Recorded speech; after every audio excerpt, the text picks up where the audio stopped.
جھوٹ بولتی ہے، ماں جو ہمیشہ سچ کا علمدار کہلاتی ہے۔ ہمارے مذہب میں ماں کے پیروں کے نیچے جنت کا تصور ہے، یعنی کہ ماں کی اتنی خدمت کرو کہ جنت آپ کے قریب آ جائے۔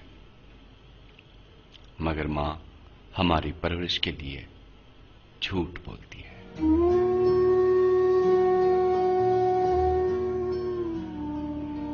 میں چھوٹا تھا، یعنی ابھی چند مہینے کا تھا، تو میرا باپ ہم کو اس دنیا میں چھوڑ کر خدا کے پاس چلا گیا۔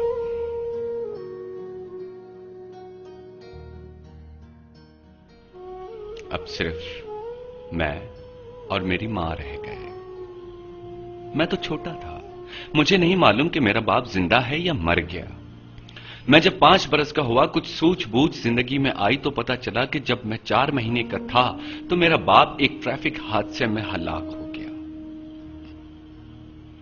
بہت ہی غربت کے دن گزارے تھے، مگر میری ماں نے مجھ سے 6 جھوٹ بولے۔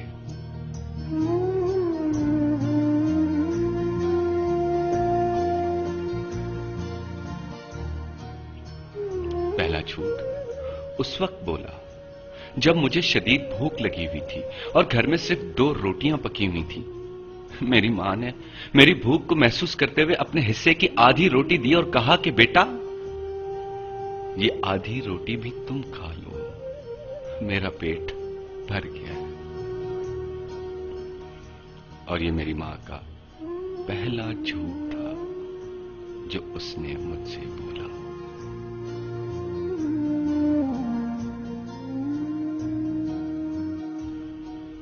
یوں ہی زندگی گزرتی رہی اور میرے اسکول جانے کی عمر ہو گئی، اور میری ماں نے مجھے گاؤں کے ایک چھوٹے سے پرائمری اسکول میں داخلہ دلا دیا، اور وہ اسکول گاؤں سے تقریباً 1 کلومیٹر کے فاصلے پر تھا۔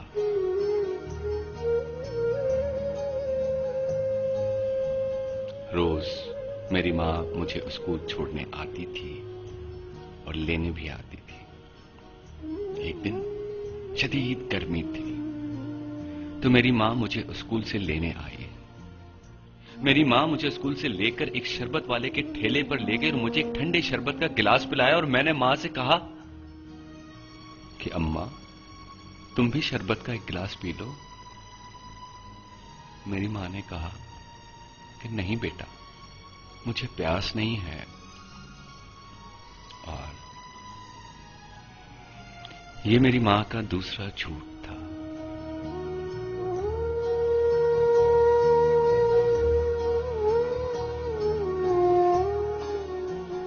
بس یوں ہی زندگی گزرتی رہی۔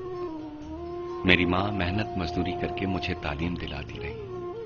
اسی دوران میں نے میٹرک پاس کر لیا، اور مزید تعلیم کے لیے میری ماں نے مجھے شہر کے ایک کالج میں داخلہ دلا دیا، اور میں کالج کے ہاسٹل میں رہنے لگا، اور میں شہر میں تعلیم حاصل کرنے کے ساتھ ساتھ پارٹ ٹائم جاب بھی کرتا تھا۔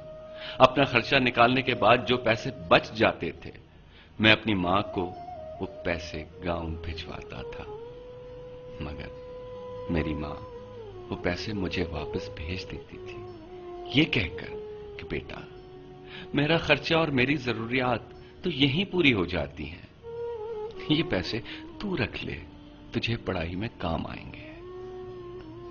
اور یہ میری ماں کا تیسرا جھوٹ تھا۔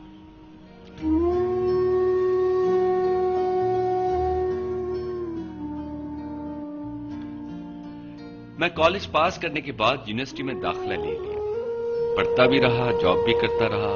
اسی دوران مجھے ایک لڑکی سے محبت ہو گئی،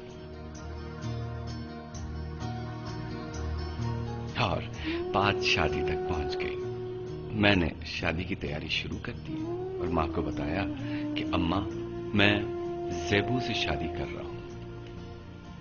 میری ماں نے ڈھیر ساری دعائیں دی اور کہا کہ بیٹا مجھے معاف کرنا، یہاں گاؤں میں مجھے کام سے فرصت نہیں مل رہی کہ میں تیری شادی میں شریک ہو سکوں۔ اور یہ میری ماں کا چوتھا جھوٹ تھا۔